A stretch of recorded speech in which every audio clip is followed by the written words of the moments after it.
السلام علیکم ورحمۃ اللہ وبرکاتہ۔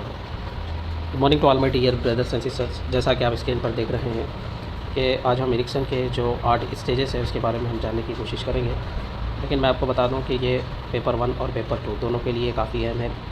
اگر آپ پچھلے ٹیٹ امتحان کا پرچہ آپ کے پاس میں ہے تو آپ اس میں دیکھ سکتے ہیں کہ ایرکسن کے جو 8 اسٹیجز ہیں اس سے سوالات پوچھے گئے ہیں۔ تو ہو سکتا ہے کہ ایرکسن کے اسٹیجز سے سوالات پوچھے جائیں۔ اس کی وجہ یہ ہے کہ ایرکسن نے جو 8 اسٹیجز بیان کیے ہیں ان 8 مرحلوں میں، یعنی انسان جب پیدا ہوتا ہے، پیدا ہونے سے لے کر موت تک کون کون سے اسٹیجز میں اس کو کون کون سے مسائل درپیش آتے ہیں، اس بات کو ایرکسن نے پیش کیا۔ تو ظاہر سی بات ہے کہ ایرکسن کے جو تھیوری ہے وہ یقیناً بہت ہی امپورٹنٹ تھیوری ہے، اس کو ہم آج ڈسکس کریں گے اور اچھے سے سمجھنے کی کوشش کریں گے۔ تو چلیے بنا وقت ضائع کیے ہوئے ویڈیو شروع کرتے ہیں، لیکن اس سے پہلے میں آپ تمام دوستوں سے گزارش کرتا ہوں کہ جنہوں نے ابھی تک ہمارے اس چینل کو سبسکرائب نہیں کیا ہے، سبسکرائب اس چینل کو ضرور کریں اور ویڈیو کو زیادہ سے زیادہ شیئر کریں۔ جیسا کہ آپ اسکرین پر دیکھ رہے ہیں، ایرکسن کے مطابق بچوں میں احساس تکمیل اور احساس کمتری اس عمر سے پیدا ہوتی ہے۔ یعنی بچوں میں احساس تکمیل اور احساس کمتری کون سی عمر سے پیدا ہوتی ہے؟ تو یہاں پر آپشن میں دیا گیا ہے 21 اور زائد، یعنی 21 سے زائد، 15 سے 20 سال، 6 تا 12 سال یا پھر 12 سے 15 سال۔ تو صحیح جواب یہی رہا کہ 6 سے 12 سال تک میں۔ اس کے بعد چلیے ہم اگر اور ایک یعنی دوسرا یہ ٹیٹ امتحان کا پرچہ ہے، اگر اس کو دیکھیں، ایرکسن کے مطابق عنفوان شباب کا درد بحران اس سے جانا جاتا ہے۔ یعنی عنفوان جو شباب ہے اس کا بحران اس لیے جانا جاتا ہے۔ تو ثواب میں ہے تقلید بمقابلہ علیحدگی، شناخت بمقابلہ کرداری الجھن، پیش قدمی بمقابلہ قصور یا پھر خطا۔ چوتھا دیکھیں اعتبار بمقابلہ لا اعتبار۔ تو صحیح جواب رہا شناخت بمقابلہ کرداری الجھن، یعنی عنفوان شباب میں شناخت بمقابلہ کرداری الجھن میں ڈوبے ہوا ہوتا ہے۔ تو چلیے ہم اس ٹاپک کو سمجھنے کی کوشش کریں گے، تبھی ہمیں جوابات دینے میں آسانی ہوگی۔ سب سے پہلے دیکھیں سماجی نفسیاتی نشوونما، سائیکو سوشل ڈیولپمنٹ، ایرکسن نے اس کو پیش کیا۔ دیکھیے ہم بنا وقت ضائع کیے ہوئے جلد از جلد اس تھیوری کو پڑھنے کی کوشش کریں گے۔ تھیوری کا نام ہے سائیکو سوشل ڈیولپمنٹ، سماجی نفسیاتی نشوونما۔ اس تھیوری کو پیش کرنے والے ایرکسن۔ تو سب سے پہلا پوائنٹ ہمارے سامنے یہی رہا کہ یہ ایک جرمنی امریکن سائیکالوجسٹ ہے۔ دیکھیں ان کی پیدائش تو جرمنی میں ہوئی، لیکن بعد میں انہوں نے امریکن شفٹ ہو گئے تھے، تو ان کو امریکن یعنی جرمنی اور امریکن سائیکالوجسٹ کہا جاتا ہے۔ اس کے بعد دیکھیں انہیں شناختی بحران یعنی آئیڈینٹی کرائسس کے نام سے جانا جاتا ہے۔ دیکھیں یہ سوال پوچھا جا سکتا ہے، اس کو آپ اچھے سے ذہن میں رکھیں کہ انہیں شناختی بحران یا پھر آئیڈینٹی کرائسس کے نام سے جانا جاتا ہے کس کو؟ تو جواب ہمارا یہی رہے گا کہ ایرکسن۔ تو چلیے اگلے پوائنٹ کی جانب ہم بڑھتے ہیں۔ ایرکسن نے کہا کہ شخصیت کی نفسیاتی ترقی بچپن سے لے کر جوانی تک 8 مراحل میں پہلے سے طے شدہ ترتیب میں تیار ہوتی ہے۔ دیکھیے ایرکسن نے کہا کہ شخصیت کی نفسیاتی جو ترقی ہے بچپن سے لے کر جوانی تک 8 مراحل میں سے گزرتی ہے، اور وہ ایسے مراحل ہوتے ہیں جو پہلے سے طے شدہ ترتیب میں ہوتے ہیں۔ تو چلیے اگلے پوائنٹ کی جانب بڑھتے ہیں۔ ایرکسن تھیوری کا ہر مرحلہ ایک دوسرے مرحلے پر ڈیپینڈ یعنی انحصار ہوتا ہے۔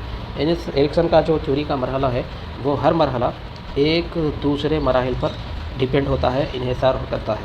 اگلا پوائنٹ دیکھیں، ایرکسن کا کہنا ہے کہ انسان جب کوئی بھی مرحلے میں داخل ہوتا ہے تب اس مرحلے میں کچھ نہ کچھ ترقی ضرور حاصل ہوتی ہے۔ ایرکسن کا ماننا ہے کہ انسان ایک مرحلے سے دوسرے مرحلے میں داخل ہو رہا ہے تو اس انسان میں کچھ نہ کچھ ترقی واقع ہوتی ہے، یعنی یقیناً ترقی اس کو ملتی ہے۔ اس بات کا ایرکسن نے خلاصہ کیا تھا۔ تو آگے بڑھتے ہیں۔ انسان کے اندر بنیادی خصوصیات پائے جاتے ہیں، ان خصوصیات کو انسان بحرانوں کو حل کرنے کے لیے استعمال کرتا ہے۔ دیکھیے انسان کے اندر بنیادی خصوصیات جو ہیں وہ پائے جاتے ہیں، اور جو انسان کے اندر خصوصیات ہیں اس کو بحرانوں میں یعنی جو اس کو مشکل وقت جو درپیش آتے ہیں ان وقتوں میں ان خصوصیات کا استعمال کرتا ہے، اور ان خصوصیات کے استعمال سے وہ چھٹکارا بھی پاتا ہے۔ اس کے بعد دیکھیں اگر وہ اور ایک بات یاد رکھیں، اگر وہ چھٹکارا نہیں بھی پائے تو جو مشکلات ہیں اس کو حل کرنے میں آسانی ہوگی، یا پھر اس کو زیادہ نقصان ہونے والا ہے تو اس خصوصیات کی بنا پر کم نقصان ہونے کی سوچے گا۔ چلیے اگلے پوائنٹ کی جانب بڑھتے ہیں۔ ہر شخص ایک نفسیاتی بحران کا تجربہ کرتا ہے جو شخصیت کی نشوونما کے لیے مثبت یا منفی نتائج کا حامل ہوتا ہے۔ دیکھیے ہر شخص ایک نفسیاتی بحران کا تجربہ کرتا ہے، وہ شخص کو نشوونما کے لیے یعنی شخص کی نشوونما کے لیے مثبت یا منفی نتائج کا حامل ہوتا ہے۔ اس کے بعد دیکھیں ایرکسن نے اپنی جو سائیکو سوشل ڈیولپمنٹ تھیوری ہے اس کو پیش کیا تھا، اس کی وجہ کیا تھی؟ اس کی وجہ یہی تھی کہ انہوں نے آدیواسیوں یعنی امریکہ جب وہ شفٹ ہوئے تھے تو وہاں پر آدیواسی تھے، ان سے ملاقات کی، ان کے اوپر ریسرچ کیا اور اس نظریے کو یعنی سائیکو سوشل ڈیولپمنٹ تھیوری کو پیش کیا۔ ایرکسن نے کہا ہر شخص پوری زندگی میں 8 اسٹیجز یعنی 8 مراحل سے گزرتا ہے، یعنی پہلے سے ہی ہم دیکھتے آ رہے ہیں، اس کے اوپر زیادہ میں بات نہیں کروں گا۔ اس کے بعد دیکھیں 1963 میں اس نظریے کو یعنی کون سے نظریے کو، سائیکو سوشل ڈیولپمنٹ جو تھیوری ہے یعنی اس نظریے کو انہوں نے چائلڈہڈ سوسائٹی یعنی ایک نامی کتاب تھی اس میں بیان کیا، اور وہ 8 اسٹیجز کون کون سے ہیں ہم اس کو جاننے کی کوشش کریں گے۔ تو سب سے پہلا دیکھیں اعتماد بمقابلہ عدم اعتماد، دوسرا ہے خود مختاری بمقابلہ شک، تیسرا ہے پہل بمقابلہ جرم، چوتھا ہے انڈسٹری بمقابلہ کمپنی۔ بہرحال جو 8 اسٹیجز ہیں اس کا ہم تفصیل سے جائزہ لیں گے۔ یہی 8 اسٹیجزوں میں یعنی یہ جو اسٹیجز ہے انہی میں سے ایک سوال پوچھا جاتا ہے، چاہے وہ پیپر 1 کے لیے یا پھر پیپر 2 کے لیے، یعنی کہ 8 جو اسٹیجز ہیں وہ کافی اہم ہیں، اس کو آپ اچھے سے ذہن میں رکھیں۔ تو سب سے پہلا جو اسٹیج رہا ہمارے سامنے اعتماد بمقابلہ عدم اعتماد یعنی انفینس اسٹیج، اس کو ٹرسٹ ورسز مس ٹرسٹ یعنی انگلش میں کہیں گے۔ اس کو دیکھیں، یہ مرحلہ پیدائش سے لے کر 18 مہینے یا 2 سال تک کا ہوتا ہے۔ اعتماد بمقابلہ عدم اعتماد جو مرحلہ ہے پیدائش سے لے کر یعنی اس کو آپ انفینسی اسٹیج کہہ سکتے ہیں، 18 مہینے سے لے کر یعنی پیدائش سے لے کر 18 مہینے تک یا پھر 2 سال تک کا ہوتا ہے۔ اس کے بعد دیکھیں بچے اپنی ضروری چیزوں کو لے کر ماں پر زیادہ بھروسہ کرتے ہیں، یعنی جو بچے ہوتے ہیں ضروری جو چیزیں ہوتی ہیں وہ ماں پر زیادہ بھروسہ کرتے ہیں، یعنی سماج ماحول میں جتنے افراد رہتے ہیں ان سب سے زیادہ وہ بھروسہ ماں پر زیادہ کرتا ہے۔ اس کے بعد دیکھیں اس مرحلے میں بچوں کو زیادہ پیار، حفاظت، شفقت دیں، یعنی اس مرحلے میں بچوں کو زیادہ پیار دینا چاہیے، ان کی حفاظت کرنی چاہیے، ان کی اور ان پر شفقت کی نظر سے انہیں دیکھنا چاہیے۔ اور ایک بات یہاں پر مس ہو گئی کہ اس دور میں بچوں کو زیادہ گرمی میں رکھنا چاہیے۔ زیادہ گرمی سے مراد ایسا نہیں کہ بھائی آپ زیادہ ان کو گرمی دے رہے ہیں، ایسے مراد نہیں ہے، بلکہ بچے کو زیادہ سردی میں نہ رکھا جائے بلکہ گرمی میں رکھنا چاہیے۔ اور ایک بات میں آپ کو بتانا چاہتا ہوں کہ یہ جو باتیں کہی جا رہی ہے یہ کوئی نئی باتیں نہیں ہیں، بلکہ دین اسلام میں ہر چیز کو سکھلایا گیا ہے، بتلایا گیا ہے۔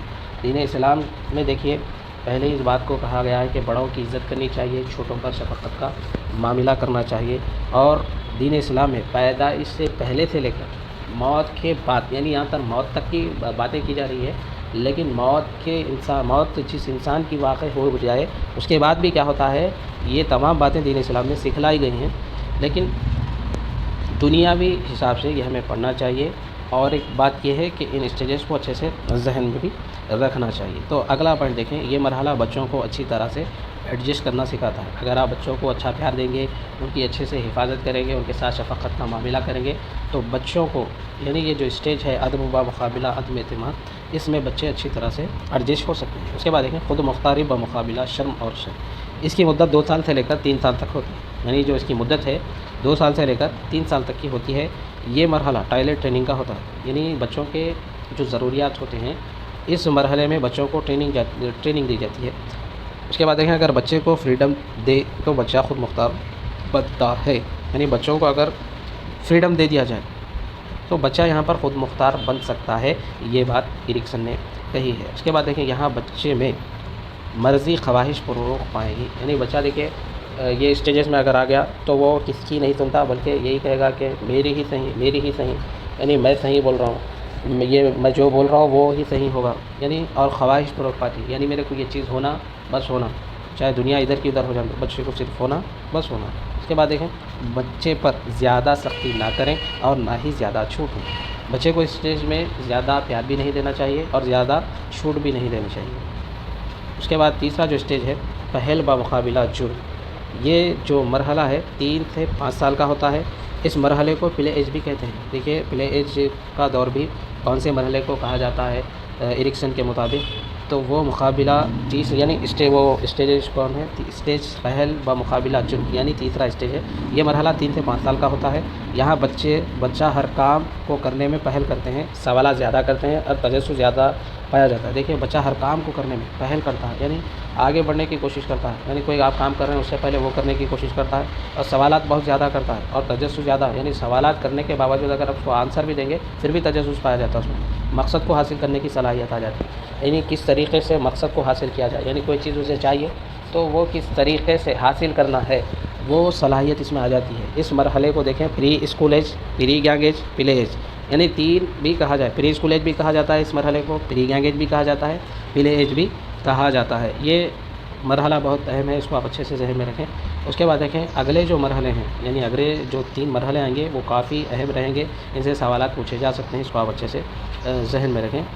دیکھیں چوتھا جو مرحلہ ہے انڈسٹری و مقابلہ کمتری، یہ مرحلہ 5 سال سے لے کر 12 سال تک کا ہوتا ہے، یعنی یہ جو مرحلہ ہے 5 سال کا لے کر 12 سال کے درمیان میں ہوتا ہے۔ اس مرحلے کو اسکول ایج یا پھر گینگ ایج کہا جاتا ہے، یعنی اس مرحلے میں اسکول ایج یا پھر گینگ ایج، یعنی اس مرحلے کو اسکول ایج بھی کہا جاتا ہے، گینگ ایج بھی کہا جاتا ہے۔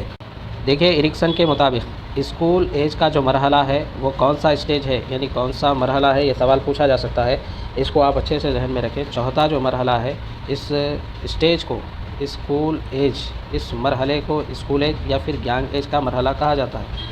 کے بعد تیسرا پوائنٹ دیکھیں زیادہ سے زیادہ اسکول کی سرگرمیاں میں حصہ دینا چاہیے، اور اس کے بعد یہ مرحلہ اہلیت آسودگی یعنی کانفیڈنس کا ہوتا ہے اور ہر چیز کا موقع فراہم کریں، یعنی بچے کو ہر سہولیات اس مرحلے میں دینی چاہیے۔ اس کے بعد دیکھیں 5واں جو مرحلہ ہے شناخت و مقابلہ الجھن، اس کو ہم کہیں گے اڈالسنس۔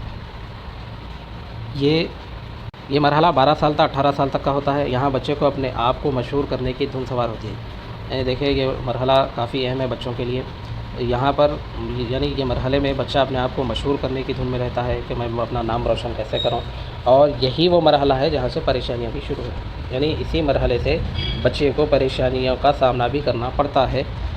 اور آگے دیکھیں یہ مرحلہ مخلص امانت کے لیے بہت اہم ہے۔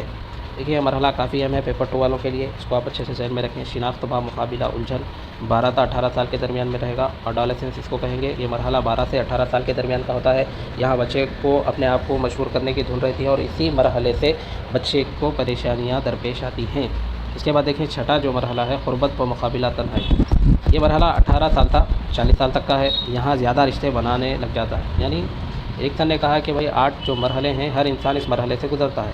اب جو چھوٹا جو اس کا اسٹیج ہے قربت و مقابلہ تنہائی، یہ مرحلہ 18 سال تا 40 سال تک کا ہے، یہاں زیادہ رشتے بنانے لگ جاتا ہے، یعنی کس سے رشتے بناؤ، پیار محبت میں پڑ جاتا ہے۔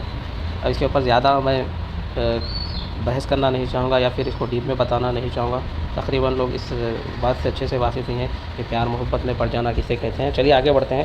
مستقبل اور نوکری کی فکر زیادہ ہوتی ہے، یعنی مستقبل اور نوکری یعنی فیوچر کے بارے میں بہت زیادہ سوچتا ہے، زندگی کو بہتر بنانے کی پوری کوشش کرتا ہے، یعنی جو زندگی ہے اس کو اچھے سے اچھا سیٹ کرنے کی کوشش کرتا ہے۔